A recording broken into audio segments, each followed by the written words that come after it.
Okay, in a packed audience.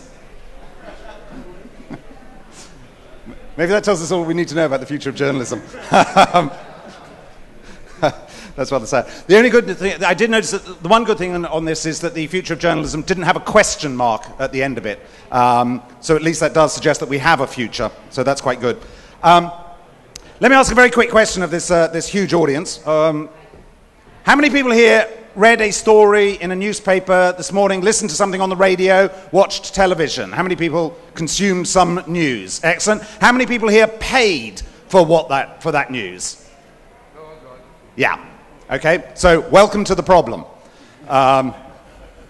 James, you're going to turn to you on that one. I'm going to introduce very briefly. Well, in fact, I'm not. They're going to introduce the panel. We've got tons of time.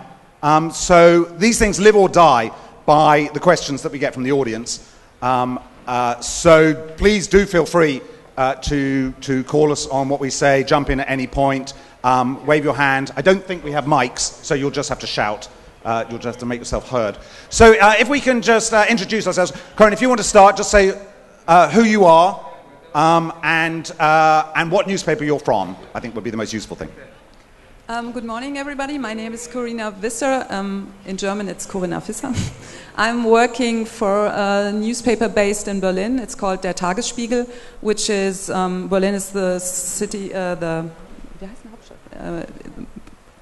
and it's mostly read in Berlin, but it has also online, is also online, and as the government of Germany sits in Berlin, we are read by the most important people. Hi, I'm James Bromley. Until January of this year, I was the managing director of the Daily Mail, Mail Online, which, as you may know, is now the world's largest online newspaper. Hi, I'm Madhu. I'm an editor and a reporter at Wired magazine in the UK. I come from a science background, so I write mostly about biotech and that kind of thing, but also cover startups. James Bilefield. Until end of August, I was running the digital activities for Condé Nast around the world. So Condé Nast publishes lots of great brands, one of which is Wired, one of which is Vogue, GQ, Vanity Fair, Condé Nast Traveller, etc. Okay. And I think what's important, I think what we're going to do is separate out two things here, which is the future of journalism as a practice. In other words, what is the future of being a journalist? And then the second part will be kind of what we looked at there and was illustrated rather well, which is the future of the business of journalism. So let's talk about the first thing, about the practice of journalism. James, I'm going to turn to you first. Principally because you're not a journalist, but the Mail. Now, just to be, other James. Just to be clear, the Mail on. For those who are not familiar, the Mail Online, as James said, is a UK newspaper, and it has been phenomenally successful. It's now it is still the largest news site in the world. Has the practice of what it is to be a journalist? Have you seen that change? Has the Mail had to change what it considers journalism to be by going online? Well, I'm probably exactly the wrong person to ask that question, as you say, because I'm not a journalist.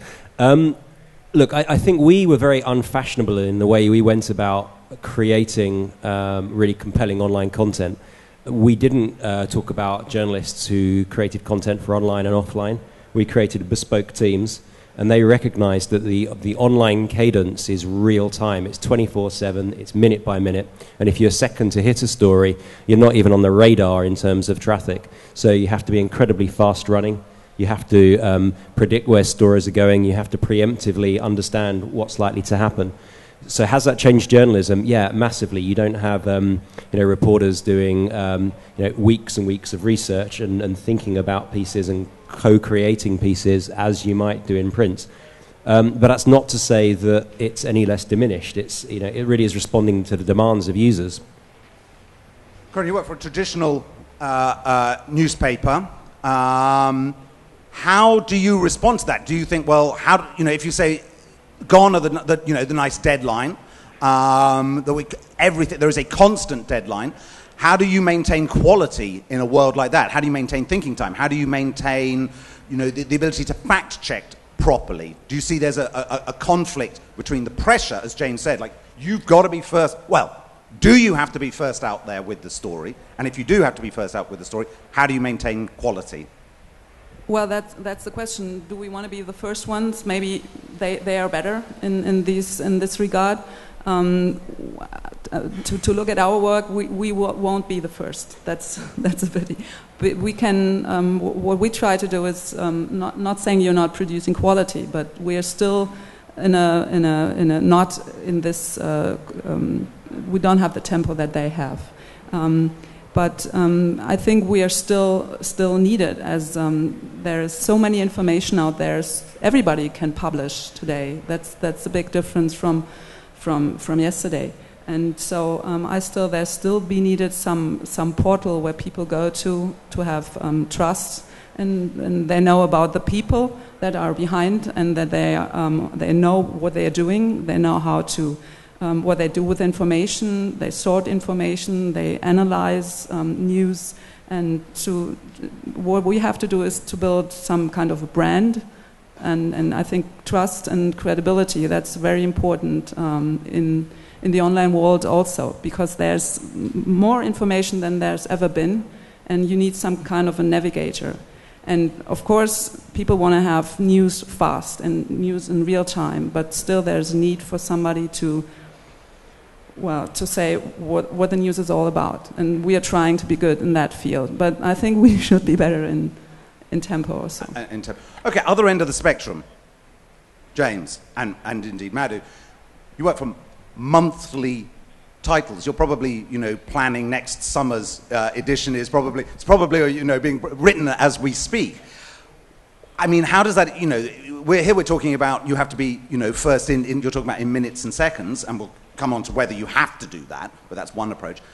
So what is the future? What's the relevance of a monthly title in an online world? Is it just an anachronism? Not at all. I mean, there's lots of different kinds of journalism, and always has been. There's been places you go for news, there's places you go for features, places you go for entertainment, places you go for business coverage, and so on and so forth. And I think in a world where there's so much diversity of news, and kind of everybody in this room is a publisher, effectively, and a journalist. Everybody has a smartphone in their pockets or their bags. Everybody can broadcast through text or video or still images. So in a world of so much diversity and so much confusion in media, actually the role of a trusted brand to help you sift through what matters and what doesn't is terribly important.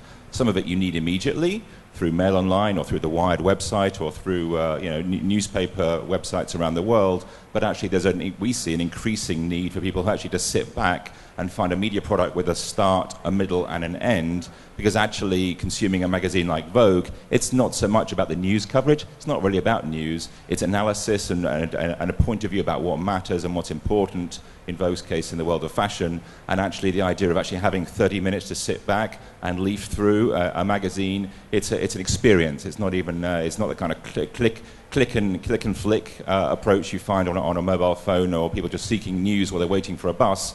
Actually, this is a place you can sit down with a glass of wine and enjoy a media product, an experience through a brand like Vogue or many other, like Wall Street Journal arguably as well. And that's really important. And whether that you leaf through that on paper or on a tablet, increasingly people are buying and consuming magazines, monthly magazines, glossy magazines on screens of various types, especially tablets, especially men, by the way, are doing that. Then I think there's a great space for all sorts of media to thrive in this new world.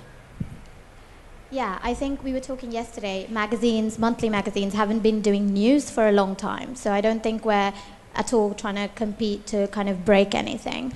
But what we are doing is building communities of people who we know are really interested in what we write about and who trust us to bring them that sort of, those sort of stories and examples of those kinds of people and companies. And even online, people are trying to build communities around kind of specific verticals, and that's what we're doing with a monthly magazine. We're talking to a group of people who love technology, but also startups and innovation, that kind of thing. So that's our relevance. We're bringing our expertise and our kind of stories to that community. I mean, a word that's come up, I think almost all of you have this word, which is trust. Now, I always maintain this point about newspapers. I mean, I work for a daily newspaper. or its core product was a daily newspaper. I wouldn't say that I work for a daily newspaper now. We work for a 24-hour news website that happens to also produce a newspaper. But one of the issues there that a lot of you touched on is this question of trust. But is there this? I mean, I come back to this. James, going to come back to you on this idea of time against of being first and of being right. Now, you're suggesting that there's great virtue in being first because that will get you the traffic. But is there not also a great virtue in maybe you're not first, but you're first with the analysis, you're first with the interpretation. Because why do people come to a particular site? You know, newspapers. I mean, let's be honest. Newspapers are not in the business of well, they are in the business of breaking news, but they're not the primary. If you ask consumers, they're not the primary news source. Most people get their news from television or radio, and increasingly from the web, and it will be increasingly other forms. But newspapers don't break that many stories. So I totally well, disagree. maybe not. They don't break that many stories. Where TV and radio get their stories are fundamentally driven by newspapers. So I want to get this idea of why people come to a particular site, and is there a conflict between these two things, between being first and trust? Yeah, I mean, look, there's obviously a contract you have with your users that you are going to have a degree of research and investigation and checking of facts before you publish, and that's a responsibility you have, a contract you have with your users. So, you know, we're not a low-traffic blog that can afford to. The business I used to work for wasn't a small traffic blog that could make statements and retract them and hope no one noticed. You know, it was a big thing to publish. And that's why you have legal teams, you have very experienced journalists, and there's actually a skill to be able to get the information, to reconcile it, to fact check, and to publish very, very quickly. You know, it's not an excuse not to do one or the other, but it's a skill set. And I think there's this odd fascination with companies that used to own print plants, which used to be the barrier to entry to be a print publisher, that somehow enables them to be great online. There is no correlation, which is why we see print publishers starting to die globally. The fact is, Mail Online is a separate division of the Mail newspaper group, and it has worked out under its editor, Martin Clark, how to be an expert in the field of online news and the skills that are involved in doing that. What is the secret? What's your secret sauce? Everyone wants to know. I think it's following the user and giving the user what they want. And, you know, one of the classic examples of this is if you pick any big news story today and look at it on the BBC, on the Wall Street Journal, you will find 2 or 3 pictures and 4 paragraphs. And then you will go to Mail Online and find 18 photographs, all in beautiful high-res, full width, and the video. Well, as a consumer, what would you like to do? Take the 2 little morsels or the full meal? I think one of the interesting things, certainly in the time that I've been doing journalism, is this idea that we now have to compete in a way that we didn't have to compete previously. You competed as a newspaper, you competed against other newspapers, you competed against other media sources. But do you think online, and I'm going to come to this idea of tablets, in fact I'm going to talk to you, James, on this one, do you think online, we're now, not only are we competing simply with, not only is the Wall Street Journal competing with, the Financial Times, the Economist, the New York Times, and all these other people, but we're actually having to compete with Facebook, we're competing with Twitter, we're competing with Angry Birds. Do you think that this is actually, how do you, okay, you're in charge of, of Condé Nast's digital program. How do you begin to compete against those kind of titles? What is it that you have to do to change the way of thinking? Again, to James's point, I think it starts with the consumer and understanding your reader, which frankly great editors, Anna Wintour on down through our organization, have done for many years. They truly understand the spirit and the instinct and the desires of their readers, and they've been able to deliver that experience across wherever that reader wants to consume it. So they would typically pick up, from our research, the thing closest to them on the coffee table. It could be a magazine, it could be a tablet, it could be their phone, it could be something else, and they may be on Twitter, they could be on Facebook, they could be, and you need to be strong in all of these different channels. So Vogue in France, for example, has got more people following them on Twitter than Le Monde newspaper, right? So they're these, and they publish both in French and in English, so suddenly the editor of French Vogue has this massive new audience in a market where, frankly, she wasn't before.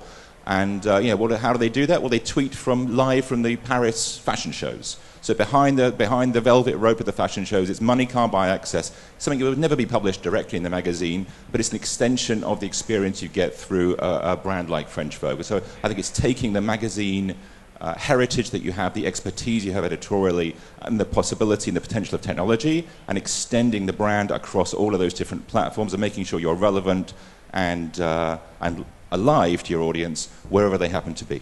There was an article recently, I forget where it was, I can't remember who wrote it,